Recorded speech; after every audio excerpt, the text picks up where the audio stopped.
செய்யறாங்க, மறுபடியும் வந்து தொட்டில இருந்த குழந்தையை எடுத்துக்கிட்டு உங்க தண்ணிக்கு போயிட்டாங்க. முனிவர் கண் விழிச்சு பாக்குறாரு. பார்க்கும் பொழுது குழந்தை அந்த தொட்டில இல்ல.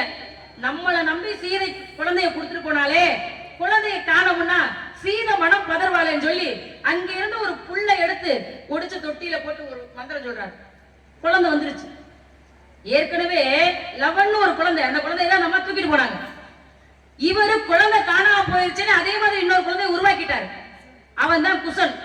திருப்பி வர்றாங்க, நம்ம வரும்பொழுது கையில ஒரு குழந்தை இருக்கு, இது யார் குழந்தைன்னு கேக்குறாங்க. இதுவும் என்னால உருவாக்கப்பட்ட குழந்தை தான் சொல்றாரு. அப்படி வந்த புல்லால பிறந்த குழந்தை குசன்கிறவன். அப்படிதான் பிறந்தாங்க. அதே புல்லால் பிறந்தது. புல்லு ஒரு புல்லால ஒரு உயிர் உருவாச்சுன்னா அது ராமாயணத்துல. ஆமா, லவனுக்கு சகோதரனாக குஷனுடைய உருவாக்கம் ஒரு ஒரு ஒரு சில இடங்கள்ல அது வசிச்சிருந்து சொல்லுது. ஆமா, ஒரு சில இடங்கள்ல வால்மீகினே சொல்றாங்க. ஆமா, அப்ப அவரால் புல்லால் உருவானது குஷன். ஆமா, புல்லால ஒரு குழந்தை பிறந்தான். ஆமா, இங்க ராமாயணத்துல புல்லால ஒருத்தன் செத்தான் அப்படிங்கிறது எங்க அப்படின்னா இது மகாபாரதம். இந்த பெருக்கத்திரன் ஒரு மன்னன், அவனுக்கு 2 மனைவி, குழந்தை பேர் இல்லை அவருக்கு. குழந்தை பேர் இல்லை உடனே காட்டுக்குள்ள ஒரு முனிவர் தவம் பண்ணார். சண்ட கௌசிக முனிவன் அவருக்கு பேர். இந்த சண்ட கௌசிக முனிவன் போய், ஐயா எனக்கு குழந்தை பேர் இல்லை, எனக்கு பிறகாக இந்த நாட்டை ஆளக்கூடியதற்கு ஒரு வாரிசு வேணும், அதுக்கு நீங்க தான் வழி செய்யணும்னு பார்த்தார் முனிவர். மன்னனுக்கு ஒரு மாங்கனி எடுத்து கொடுத்துட்டார். மாங்கனியை கொண்டு போய் அவனுடைய மனைவிட்ட கொடுத்தார். மன்னன் மாங்கனியை விட்டு கொண்டு வந்து 2ஆ வெட்டி பாதி பாதியா 2 நாளைக்கு கொடுத்தான். மாதங்கள் கழிந்தது, 10 மாசம் ஆச்சு. குழந்தையும் பிறந்துச்சு. பிறந்த குழந்தை எப்படி பிறந்துச்சு 2 பேருக்கும்? எப்படி மாங்கனிய 2ஆ சரி பங்கா வெட்டினாரா அதே மாதிரி பாதி பாதியா. அப்படி இல்ல, தலைபாதி கால் பாதியா. ஒரு கண்ணு, பாதி மூக்கு, பாதி வாய், ஒரு காது, அப்படியே ஒரு கை ஒரு காலு, இப்படி நேராக பிறந்துச்சு குழந்தை. எப்படி சரி பங்கா வெட்டினாரோ அதே மாதிரியே. ஆகா, தவறு நினைத்துட்டமே, செய்தது தவறுன்னு அப்பதான் உணர்றாங்க. கொண்டு வந்த கனியை ஒரு கொண்டாட்டிக்கிட்ட உருப்படியா கொடுத்திருந்தா ஒரு குழந்தை பிறந்திருக்கும். ஆனால் பாதி பாதியா கொடுத்து இப்படி குழந்தை பாதி பாதியா பிறந்துருச்சேன்னு வருத்தத்துக்கு இருக்கும் பொழுது கொண்டு போய் காட்டுல போட்டு வந்தாங்க. ஒன்னத்துக்கு ஆகாத பிள்ளைய அப்படி தூக்கி வீசிட்டாங்க. அப்ப காட்டுல ஒரு அரைக்கு ஒருத்தி தெரிஞ்சா, சரான்னு பேர் அவளு. உன்னே சொல்லமா, உன் பேர் வள்ளி தானே, சரான்னு அரைக்கு பாத்துக்குவோம். எது வந்தாலும் பிரச்சனை, அதை பத்தி கவலைப்படுற ஆளுனா இல்ல. காட்டில் வந்த குழந்தை 2 பிண்டங்களா இருந்துச்சுல, எடுத்து கையிலே ஒன்றாக சேர்த்தால், ஒன்றாக சேர்த்த பொழுது குழந்தை உயிர் விட்டு அழ ஆரம்பிச்சு. கொண்டு வந்து முனிவன் மன்னன் கொடுக்குறா, ஐயா குழந்தை பேர் இல்லைன்னு சொன்ன உங்களுடைய குழந்தைக்கு உயிர் வந்துருச்சு அப்படின்னு கொண்டு வந்து கொடுத்தா. கொண்டு வந்து கொடுத்த உடனே சராங்கிற அரைக்கியால் உயிர் விட்டதனால் பிள்ளைக்கு சராச்சந்திரன் பேர் வச்சாங்க. என்னது என்ன சொல்றது இல்ல, 2 தனித்தனியா இருந்ததுனால உயிர் இல்லாம இருந்துச்சு. 2ஐயும் ஒன்றாக சேர்க்கின்ற பொழுது உயிர் வந்துருச்சு. உயிர் கொடுத்தது சராங்கிற அரைக்கி, அதனால பேரு சராச்சந்திரன் பேர் வச்சாச்சு. மிகப்பெரிய பலசாலி. அதாவது மகாபாரதத்திலே சமபலம் கொண்டவர்கள்னு ஒரு கிட்டத்தட்ட ஒரு 5-6 பேர் சொல்லுவோம். அதுல இவனு ஒரு சமயம் பீமனுக்கும் சராச்சந்திரனுக்கும் மிகப்பெரிய சண்டை. சண்டையில என்ன பண்றான் பீமன், சராச்சந்திரனை கைய பிச்சு கால்லாம் தனித்தனியா பிச்சு பிச்சு போட்டான். ஆனாலும் மறுபடியும் சராச்சந்திரனுடைய உயிர் என்னாச்சு, அந்த மறுபடியும் ஒட்டிருச்சு. ஏன்னா பிறப்பாலே 2ஆக இருந்தவன் பாதி பாதியா அப்பேற்பட்டவங்கிறதுனால அவனுடைய உயிர் போகவே இல்லை. என்ன செய்தும் அவனுடைய உயிர் போகல. தனித்தனியா கிழிச்சு தூக்கி போட்டான் கதாயுதத்தை வைத்து பீமன். ஆனாலும் சராச்சந்திரனுக்கு உயிர் போகல. பக்கத்திலேயே நின்று பார்த்துட்டு இருந்தார் கிருஷ்ண பரமாத்மா. இவங்க அழிப்பதற்கு ஒரே வழியில இருக்குன்னு பக்கத்துல ஒரு கோரப்புல் இருந்துச்சு. கோரப்புல்ல புடிங்கிட்ட கையில புல்லை புடுங்கி புல்ல 2ஆ கிழிச்சிட்டாரு. நுனியிலேருந்து அடி வரைக்கும் 2ஆ கிழிச்சு நுனிப்பகுதி அடிப்பகுதி பக்கமா, அடிப்பகுதியை நுனிப்பகுதி பக்கமா மாத்தி போட்டார். பார்க்கிறான் பீமன், இவனை கொல்ற வித்தை இங்க புல்லதான் இருந்திருக்கு அப்படின்னு என்ன பண்ணிட்டாரு பீமன். 2ஆ கிழிச்சு சராச்சந்திரனை தலைப்பக்கம் காலையும் கால் பக்கம் தலையும் போட்டான்ல, உயிர் மறுபடியும் விட்டுல. காரணம் அடிப்படை எங்க இருந்து வருது பாருங்க, இந்த புல்லை வைத்துதான் சராச்சந்திரனுடைய உயிரே போறது காரணமா இருந்துச்சு. புல்லால யாரு சராச்சந்திரன். சரி, புல்லால ஒருத்தர் கண்ணு போச்சுன்னு போச்சா? போச்சு. யாரு போச்சு? அதே ராமாயணத்துலதான். யாருக்கு? ஜெயந்தனுக்கு. எப்படி? சீதையை திருமணம் பண்ணிக்கணும் போட்டி. ராமர் வில்ல வளைக்கணும்னு சொன்னார். வில்ல உடைச்சிட்டார். ஏன் உடைச்சது? ஏன்னா சீதை மீது ஜெயந்தனுக்கு ஒரு ஆசை, அவனும் அந்த போட்டிக்காக காத்திருக்கான். ஒருவேளை ராமன் வில்லை வளைச்சிட்டு வச்சுட்டு வந்திருந்தா ஜெயந்தன் போய் மறுபடியும் வளைச்சிருப்பேன். பொண்ணை யாருக்குடா கொடுக்கறது அப்படிங்கிற போட்டி வந்திருக்கும். அங்கேயும் சொல்றாரு ஒருத்தர், பா வில்ல வளைக்காதரா ஒடிச்சிருந்தாரு. ராமன் வில்ல வளைச்சு ஒடிச்சதுக்கு பிறகு சீதையை திருமணம் பண்ணி கொண்டு வந்துட்டார். இவங்க 2 பேரும் காழகத்துல இருக்காங்க. அப்ப இருக்கும் பொழுது ஜெயந்தனுக்கு அந்த ஆசை போகல, சீதையை திருமணம் தான் செய்து கொள்ள முடியல. அதனால ஒரு முறையாவது அவளை தொட்டு பார்க்கணுங்கிற ஆசை. ராமர் சீதை மடியில படுத்திருக்காரு. படுத்திருக்கும் பொழுது காக்கையா மாறி சீதையை போய் கொத்திட்டான் ஜெயந்தன். கொத்துன உடனே ஏன் பண்றீங்க? அப்ப கதை சரியா தானே சொல்லிட்டு கதை சரியில்லை. அப்புறம் என்ன? காக்கையா மாறி சீதையை போய் கொத்துனாரு. எந்த வரங்க இங்க வரங்க, கதை சரிதானே? சரிதான். அப்ப அதோட நிப்பாட்டுங்க. இல்ல இல்ல, சரியா சொன்னா அதோட நிப்பாட்டுங்க. அப்புறம் நிப்பாட்டுங்க நீங்க. சீதையை கொத்துனாங்க. அப்புறம் என்ன? எங்க கொத்துனாங்க? இதெல்லாம் தேவையில்லாத கேள்வி. கொத்துனாரா இல்லையா? கொத்துனாரா முடிஞ்சு போச்சுல. இது தேவையில்லாத கேள்வியா? என்ன ஏமா தேவையில்லாத கேள்வி? சாதாரணமா சொல்றேன். துரியோதனனை பார்த்து காந்தாரி சொல்றான், வா இங்க வா, நான் என்னுடைய கட்டை அவுக்க போறேன். ஆமா, என்னுடைய பார்வை வச்சிர பார்வை, உடம்புல ஒட்டு துணி இல்லாம நீங்க முன்னாடி வந்து இருந்தீங்கன்னா என்னுடைய மொத்த பார்வையும் உன் மீது செலுத்தி உன்னுடைய உடம்பையே வச்சிரமாக்கிடுவேண்டா அப்படின்னா. பெத்த தாய் சொல்றா பிள்ளைகிட்ட. பிள்ளைகிட்ட சொன்ன பிள்ளை என்னன்னா, சரி அம்மா சொல்றா தாய் முன்னாடி எப்படி நான் நிக்கிறான் பிள்ளை அப்படின்னு சொல்லி தன்னுடைய உடைகள் எல்லாம் கலைந்து போய் தாய் முன்னாடி நின்னா. கட்ட அவுக்க போற நேரத்துல பார்த்தாரு சமரமாத்மா, ஆகா இவனுடைய உடம்புல எல்லா இடத்தையும் அந்த வச்சிர பார்வை பட்டு அவன் உடம்பெல்லாம் வச்சிரமாச்சுன்னா இரும்பு மாதிரி ஆயினுடைய உடம்பு, இந்த இரும்பை அழிக்க முடியாது அப்படின்னு என்ன பண்ணாரு, அவருடைய சகோதரி துரியோதனனுடைய சகோதரி துச்சலை வருவது போல அங்கே ஒரு கும்பத்தை ஏற்படுத்தினார். எடுத்தார் ஒரு இலையை எடுத்து தொடைய முடிக்கலாம். தங்கச்சி வர்றாலே அம்மாவுக்கு முன்னாடி ஒரு ஆண் மகன் அப்படி நிக்கலாம். அம்மாவுக்கு முன்னாடி நிக்கலாம், சகோதரிக்கு முன்னாடி நிக்க முடியாது. மூடிக்கிட்டாங்க. அப்ப அவனுடைய தொடையிலே காந்தாரியுடைய பார்வை படல. இடம் ரொம்ப முக்கியம். அதனாலதான் தொடையிலே அடிச்சு பீமன் சாகடிச்சான் துரியோதனன். இடம் தானே சாதாரண விட்டுற முடியாதுல்ல, எந்த இடம்ங்கிறதுக்கு ஒரு காரணம் இருக்குல்ல. அப்படி கண்ணன் தங்கை மூலம் மாறி நின்னதுனாலதான் காந்தாரியே சாபம் கொடுத்தான். இத்தனை பிள்ளைகள் பிறந்து ஒரு பிள்ளை கூட என்கிட்ட இருந்து வாழ்றதுக்கு தகுதி இல்லாம பண்ணிட்டியே, நீயும் இந்த கதை முடிவுல அனாதையாத்தான் இறப்பேன்னு கண்ணனுக்கு சாபம் கொடுத்தவங்க உடமையா அழிந்தொடியும் சாபம் கொடுத்தாங்க. அப்ப ஒரு பெண்ணினால அவளை கோபப்படுத்தினா அவ என்ன சொல்லுவாங்கிறத அங்க புரிஞ்சுக்கிட்டோம். புரியுங்களா? ஒரு குழந்தை பிறக்குது, பிறந்ததுக்கு பிறகு அந்த குழந்தை வளரணும்னா எந்த இடத்துல பாழ இருந்தமோ அந்த இடத்துல கொத்துனா அப்படி கொத்துற பொழுது ஏன் ராவனுக்கு அவ்வளவு கோபம் வந்துச்சுன்னா,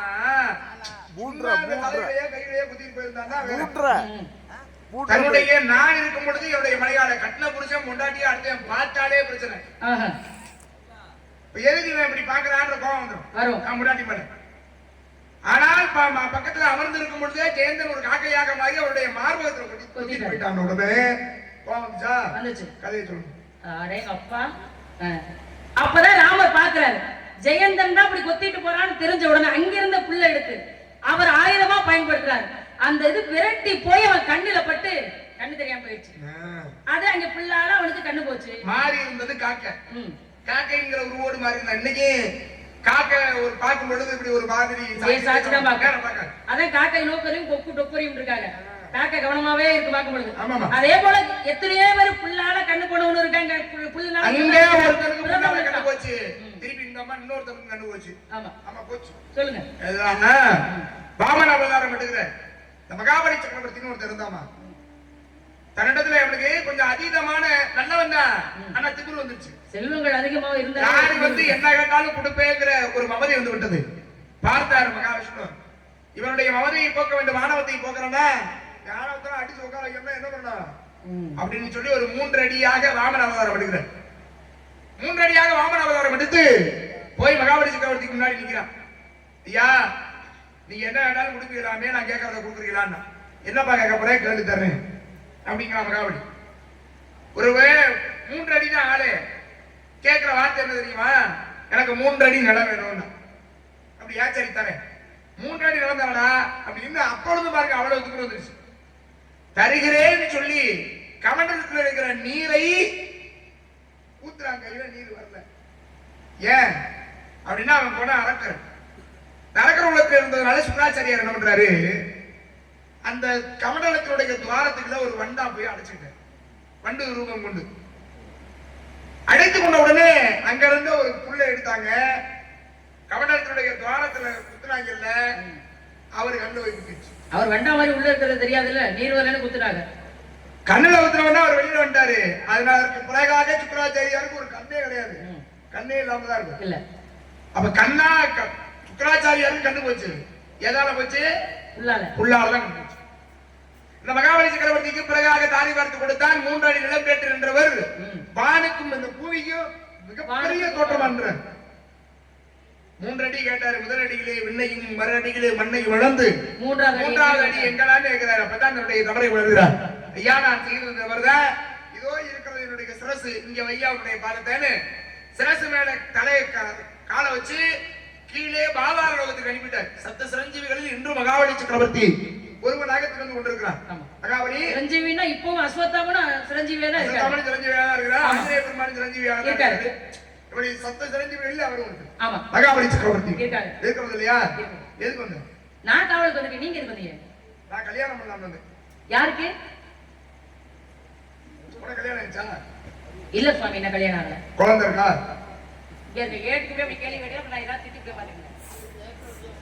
என்ன கேட்க வேண்டிய முறை? கல்யாணம் ஆயிடுச்சான்னு கேட்காரு, கல்யாணம் ஆகலைங்கிறேன். அப்புறம் பிள்ளை இருக்கான்னு கேட்டா என்ன அர்த்தம்? அப்படி கேளுங்க. அப்ப கல்யாணம் என் கல்யாணம் ஆகணும்னா புள்ள வராதா? அப்படி சொல்லுங்க. வருமா? நான் கேட்கறது வருமா வராதா? வரும், அவ்வளவுதானே. ஏன் கேட்டேன்னா, ஏன் கேக்குறீங்க? நீங்க வளர்ப்பு பிள்ளை வரமா? ஆமா சுவாமி. ஆமா, கண்டெடுத்து கொண்டு வந்த பிள்ளை. இந்த குந்தி போஜனுடைய வளர்ப்பு பிள்ளை யார் தெரியுமா? குந்தி. துர்வாசர்ங்கிற முனிவர் போனாரு. துர்வாசர்ங்கிற முனிவருக்கு வரவேற்பு கொடுத்தால், வரவேற்பினை மணமகள் இந்த துர்வாசர் 5 மந்திரத்தை சொல்லி கொடுத்தார். ஆமா 5 மந்திரம் சொல்லி கொடுத்தார். கல்யாணமே ஆகல. ஒரு மந்திரத்தை சூரிய கடவுளை வேண்டி ஒரு மந்திரத்தை சொன்னா கர்ணன் பிறந்தாரு. வந்தாரு, கர்ணனை கொடுத்தார். ஆமா, குந்தி கல்யாணம் ஆகல. கல்யாணம் ஆகல. குழந்தை பிறந்துச்சு. ஆமா பிறந்துச்சா? பிறந்துச்சு. மச்சகண்டின்னு ஒரு பொம்பளை பிள்ளை. தாசராசனுடைய வளர்ப்பு பிள்ளை வளர்க்கிறாரு. இந்த தாசராசன் வளர்க்கிறாரு. யமுனையில பரிசல் ஓட்டுறா. பராசரங்கிற ஒரு முனிவர் வந்தாரு. கிரகராணிகளை ஆராய்ந்து பார்த்தாரு. அம்மா இந்த காலத்துல நான் ஒரு பெண்ணோடு கூடி குழந்தை பிறந்தா அவன் மிகச்சிறந்த ஆகச்சிறந்த அறிவாளியாக பிறப்பான்னு சொல்றாரு. வியாசர் வந்தாரா? வந்தாரு. கல்யாணம் ஆகல. ஆமா, மச்சகண்டிக்கு குழந்தை வந்துச்சா? பிறந்துச்சு. இவங்களுக்கெல்லாம் குழந்தை வந்துச்சுன்னு உங்ககிட்ட ஏன் கேக்குறேன்னா, குந்தி போஜனுடைய வளர்ப்பு பிள்ளை குந்தி துர்வாசர் முனிவர் போய் சந்திச்சாரு. குந்திக்கு குழந்தை வந்துச்சு. தாஜராஜனுடைய வளர்ப்பு பிள்ளை மச்சகந்தி பராசரன் முனிவர் போய் சந்திச்சாரு. மச்சகந்திக்கு குழந்தை பிறந்துச்சு. சரி. நம்பிராஜனுடைய வளர்ப்பு பிள்ளை வள்ளி நாரதர் முனிவர் நான் வந்து உன்னை சந்திக்கிறேன். குழந்தை பிறக்குமா?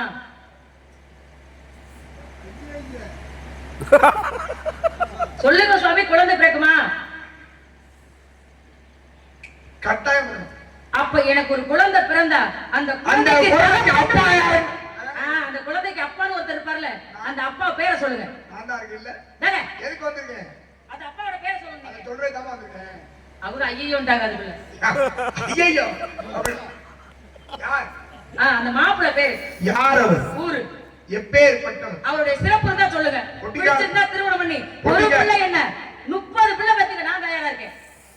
நீ பெத்துக்கலாம். ஒருவேளை என்னோட சும்மாவே இருக்கிற பிள்ளை வைக்க வேண்டியதானே? சாமி, நீங்களே வெட்டி வேலை பார்த்துட்டு இருக்கிறவரை நீங்க இப்படி பேசக்கூடாது. என்ன அப்படி சொல்ல கூடாது. என்ன அப்படி சொல்ல கூடாது? யாருமா ஒரு நாளைக்கு ஒரு இடத்துல இருக்கிற ஆள் நீ ஊர் சுத்தின்னு சொல்லுங்க. அப்படி கூட சொல்லலாம். ஊரை சுத்தினா தான் இந்த உலகத்துல என்ன நடக்குது ஏது நடக்குதுன்னு தெரிஞ்சு கொள்ள முடியும். ஒரே இடத்துல இருந்தோம்னா இந்த பாருங்க வெள்ளலூருக்குள்ளே இருந்தா எல்லாம் தெரியுமா? பல இடங்களுக்கு தேசங்கள் சென்று எங்கேயே நடக்குதுங்களா தெரிஞ்சுக்கணுமா? நீங்க எல்லாம் ஊரா போய் தான் தெரிஞ்சுக்கணும். நாங்க இருக்கிற இடத்துல எல்லாம் தெரிஞ்சுக்கோ. அப்ப யாரோ உங்கள்ட்ட வந்து சொல்றாங்க. யாரு சொல்லணுங்கிற அவசியம் இல்ல. வெளியில இருந்து யாரோ வந்து சொல்றாங்க. சுவாமி, எதையுமே தேடணுங்கிற ஒரு அவசியம் மனசு. தேடணுங்கிறது தேடுறதுங்கிறது உலக நடப்புகளை தெரிந்து கொள்வது அல்ல. பின்பு ஒரே இடத்துல இருந்து தெரிஞ்சுக்க முடியாது. போனா தான் தெரிஞ்சுக்கணும். ஏன்? இப்ப நான் வந்து என்ன மாதிரியான ஆட்கள் வந்து உங்களை சொன்னா தான் தெரியும். இங்க அது நடந்துச்சு, இங்க எது நடந்துச்சு. 7 அண்ணன் இருக்காங்க, ஒரு அப்பா இருக்காரு. இவங்க 8 பேர் சொல்றத விட நீங்க சொல்லிட போறீங்க. அப்ப அந்த 8 பேர் ஊர் சுத்தி போறீங்க. அதனாலதான் நீ வந்து எல்லாம் தெரிஞ்சுக்க. ஆம்பளைங்க நான் நடந்து போலாம், தவறு இல்ல.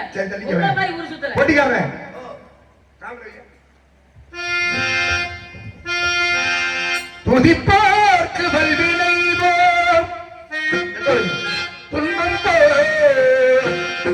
நெஞ்சில் பதிப்போர்க்கு செல்வம் பறித்து கதித்தோங்கும் நிச்சயம் கைகூடும் நிபுணர் கந்த சக்தி கவசம் தனை அவனரிடத்தில் அவரம் புரிந்த குமரனடி நெஞ்சே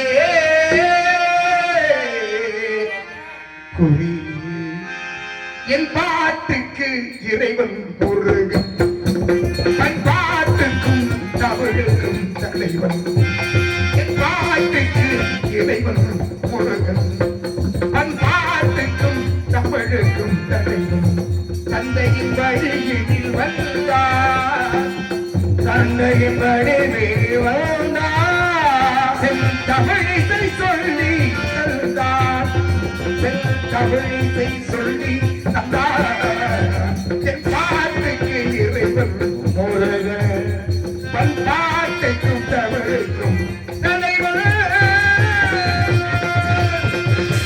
சொத்துக்கு மிஞ்சிய மருந்தில்லை சுப்பிரமணிய கடவுளுக்கு வச்சிய தெய்வமே இல்லை கந்தன் கடம்பன் கார்த்திகேயன் சண்முகன் சரவணபவன் செந்தில் குமரன் அவன் தான் புருஷன் வாழ்க்கைனா இப்படித்தான் வாழணுங்கிற என் கற்பனை இருக்கு இருக்கா நான் சொல்ற கற்பனை நீங்க கேளுங்க அந்த கற்பனைக்கு இந்த முருகன் ஒத்து வருவாரா திருமணம் பண்ணிக்கலாம் கட்டாயம் வரணும் ஆனந்தம் விளையாடும் வீடு ஆனந்தம் விளையாடும் ஆனந்தம் விளையாடும் வீடு நாட்டில் அழகீர்கள் ஒன்றான கூடு நாட்டில் அழகீர்கள் ஒன்றான கூடு இது ஆனந்த விளையாடும் வீடு வாழினோர் கொண்ட ஒரு வாரமாலை ஒரு வாரமாலை இது தினம்தோறும் பூ பூக்கும் சோலை இது ஆனந்தம் விளையாடும்